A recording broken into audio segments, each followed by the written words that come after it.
Good morning, students. I hope you all are doing great. I am Monica L. Lawat. Welcome to my channel Level Up Psychology. यहाँ हम कर रहे हैं class 12 psychology का second chapter which is self and personality. हमारा topic चल रहा है साइकोडायनामिक अप्रोच। लास्ट क्लास में हमने किया था ईगो के डिफेंस मैकेनिज्म्स और आज हम करने वाले हैं stages of personality development which were again given by Sigmund Freud. So let's start with the topic today, which is stages of personality development.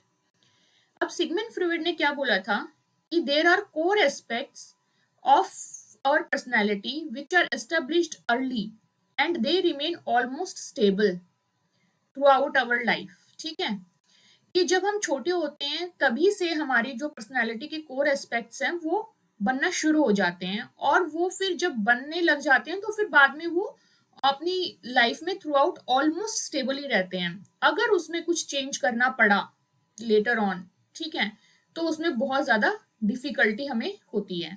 ठीक, और चेंज क्यों करना पड़ता है जनरली? अगर कुछ एबनॉर्मेलिटी आ जाती है तो फिर वी सीक चेंजेस, है ना, एंड फिर वो जो चेंजेस करने पड़ते हैं तो उसमें काफी डिफिकल्टी होती है। अब उन्होंने ये जो थ्योरी दी थी ये दी थी इन 5 स्टेज से 5 स्टेज थ्योरी ऑफ पर्सनैलिटी, जिसमें ये 5 स्टेजेस उन्होंने बताई। ओरल स्टेज जो बर्थ से लेके 2 साल तक की एज के लिए में थी। Second was anal stage 2 to 3 years की एज में।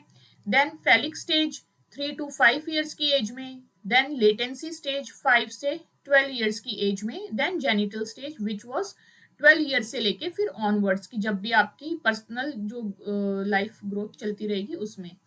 अब इन्होंने इसको ये थ्योरी ऑफ पर्सनालिटी तो थी 5 स्टेजेस।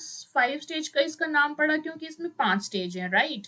लेकिन इसको साइकोसेक्सुअल डेवलपमेंट भी कहा गया। ऐसा क्यों? अब आपको अगर याद हो, हमने अपनी पिछली क्लास में पढ़ा था, हर जगह 1-2 क्लासेस पीछे अगर आप जाएं तो सिगमंड फ्रूइड ने जो बात की है वो मोस्टली उनकी थ्योरी में 2 चीजें इन्वॉल्व हैं। एक तो है इड, जिसके ऊपर उन्होंने बहुत फोकस किया है। एक है अनकॉन्शियस माइंड। ठीक है, अनकॉन्शियस माइंड एंड इड को लेके ही उनके बहुत सारे ये थ्योरी में बातें हैं, कंसेप्ट्स हैं। तो अब इस 5 स्टेज थ्योरी में सिगमंड फ्रॉइड ने क्या बोला कि जो हमारा इड होता है उसमें एनर्जी कौन सी होती है? मैंने आपको बताया था लास्ट क्लास में, अगर आपको याद हो तो, लिबिडो एनर्जी। 1-2 क्लास पहले बताया था आई गेस। तो जो लिबिडो एनर्जी होती है वो हमारी हर स्टेज में किसी ना किसी बॉडी के पार्ट में होती है, ऐसा सिगमंड फ्रॉइड ने बोला। ठीक है, जैसे कि ओरल स्टेज का अगर एग्जांपल लें तो ओरल स्टेज में कहाँ? माउथ में होगी। तो इसी तरीके से वहां पे वो एनर्जी प्रेजेंट होती है और उससे रिलेटेड उसकी कुछ ना कुछ एक्टिविटीज होती हैं। तो अगर उस स्टेज पे वो जो उनकी एक्टिविटीज हैं और वो जो एडजस्टमेंट होती हैं वो अगर क्लियरली हो गई, पास हो गई, तब तो ठीक है, बच्चा नेक्स्ट स्टेज पहुंच जाएगा। लेकिन अगर किसी एक पर्टिकुलर स्टेज पे अगर वो चीज अटक जाती है, स्टक हो जाता है, बच्चा उस स्टेज को रिजॉल्व नहीं कर पाता, कंप्लीट नहीं कर पाता इनमें से किसी भी एक स्टेज को, तो उस स्टेज से रिलेटेड बच्चे के अंदर कुछ देखने को मिलेगा जिसको कहते हैं फिक्सेशन। ठीक है, फिक्सेशन भी हो सकता है या फिर रिग्रेशन भी हो सकता है। 2 चीजें में से एक चीज हो सकती है अगर तो वो स्टेज पर्टिकुलरली बच्चे की रिजॉल्व नहीं होती है, कोई एक stage if it remains unresolved, तो या तो बच्चे में फिक्सेशन देखने को मिलेगा या रिग्रेशन देखने को मिलेगा। ठीक है, तो इसलिए सिगमंड फ्रॉइड ने क्या कहा कि एक हेल्दी पर्सन होने के लिए हर एक स्टेज को हर एक सक्सेसफुल तरीके से पार करना जरूरी है। ठीक, और यहाँ पे जो भी एडजस्टमेंट्स या जो भी उससे रिलेटेड एक्टिविटीज होती हैं उनमें हमें उनका रिजोल्यूशन होना बहुत जरूरी है। अगर तो कहीं पे फेल हो गए उस स्टेज को पार करने में, तो क्या होगा कि बच्चा जो है उस वो वहीं अटक जाएगा उस स्टेज से रिलेटेड, और वहां पे उसका उस स्टेज से रिलेटेड फिक्सेशन हो जाएगा। ठीक है, फिक्सेशन यानी कि आपको उस स्टेज से पर्टिकुलर कुछ उसके बिहेवियर में चीजें देखने को मिलेंगी। जैसे ओरल स्टेज का मैं अगर एग्जांपल लूं तो ओरल स्टेज में क्या होता है, जब बच्चे छोटे से लेके 2 साल तक के होते हैं तो उनकी जो लिबिडो एनर्जी होती है वो मेनली उनके माउथ में लाई करती है। और आपने देखा होगा छोटे बच्चों को बहुत ज्यादा ये सब करने की आदत होती है।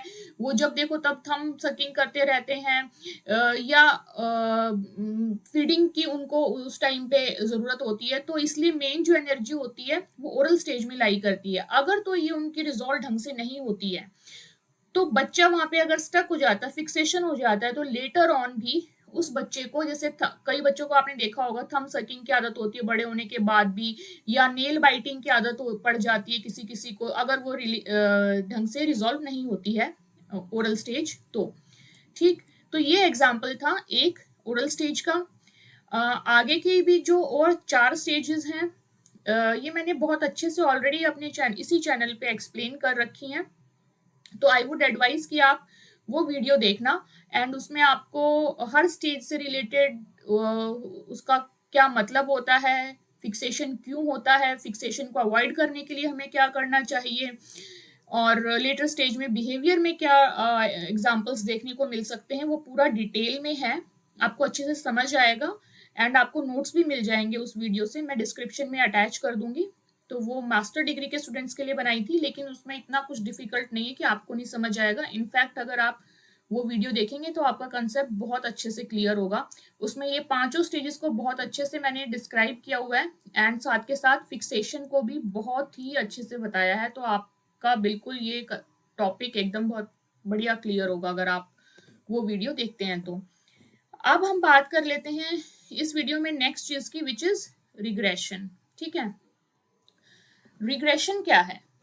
फिक्सेशन तो हमने देख लिया कि अगर बच्चा अटक जाता है तो उस स्टेज से रिलेटेड कुछ ना कुछ एबनॉर्मल बिहेवियर उसके पर्सनैलिटी में देखने को मिलते हैं। जैसे ओरल स्टेज में अगर बच्चा अटक गया तो उसकी वो ढंग से रिजॉल्व नहीं हुई, वहां फिक्सेशन हो गया, तो बड़े होने के बाद उसको नेल बाइटिंग की या वो सब आदतें हमेशा रहती हैं।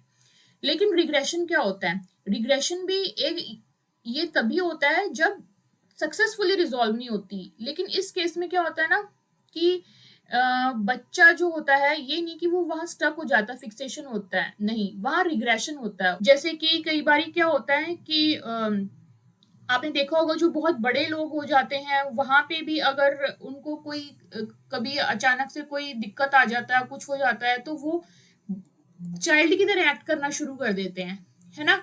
जैसे कई बार वो ईटिंग या टॉकिंग लाइक अ चाइल्ड करते हैं। तो ये एक तरीके का वैसे आपका डिफेंस मैकेनिज्म भी होता है।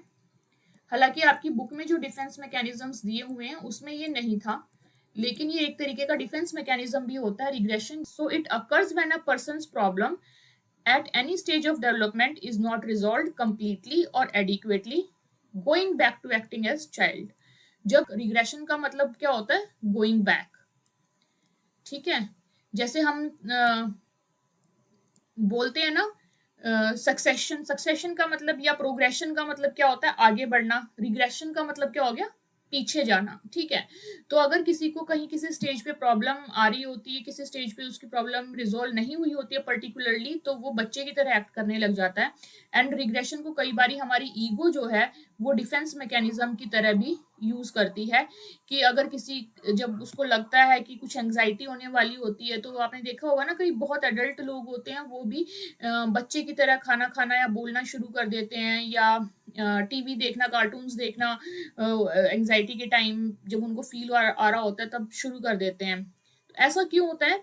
क्योंकि जो एक चाइल्ड का नेचर या बिहेवियर होता है वो बहुत केयर फ्री होता है। तो ईगो इसलिए इसको as a defence mechanism use करती है कि जब आप बच्चे की तरह एक्ट कर रहे होगे तो उस टाइम पे आप चाहे कितनी ही टेंशन, कितना ही कुछ हो, आपकी ईगो उसको आराम से अवॉइड कर पाएगी। क्योंकि एक बच्चे की तरह जब वो रिएक्ट करेगा, बिहेव करेगा, तो it will be a care free nature की, ठीक है जो चल रहा है आसपास, I am okay, I am a child, I don't care, इस टाइप की चीजें। ठीक है, तो आई होप आपको ये क्लियर हुआ है। आज हमने मेनली जो किया है वो 5 स्टेजेस ऑफ डेवलपमेंट के बारे में पढ़ा है। मैंने ओवरऑल आपको ओवरव्यू दे दिया है एंड एक एग्जांपल समझा दिया है ओरल स्टेज के बारे में। बाकी की जो 4 स्टेजेस और हैं, इनफैक्ट 5 स्टेजेस उसके लिए मैं आपके लिए लिंक अटैच कर दूंगी डिस्क्रिप्शन में उस वीडियो का। उसमें आपको all the 5 stages and fixation के बारे में बहुत अच्छे से क्लियर होगा। मोर देन सफिशिएंट वहाँ पे मटेरियल भी मिल जाएगा आपको लिखने के लिए, तो आप वो वीडियो ज़रूर देखें अपने कंसेप्ट क्लियर करने के लिए। एंड रिग्रेशन के बारे में भी हमने पढ़ लिया है। So this is all for today. आप वो वीडियो ज़रूर देखना जो मैं आपको अटैच करके दूंगी डिस्क्रिप्शन में। बिल्कुल आपका कंसेप्ट उससे क्लियर हो जाएगा। And I see you in the next class. Till then take care, bye bye.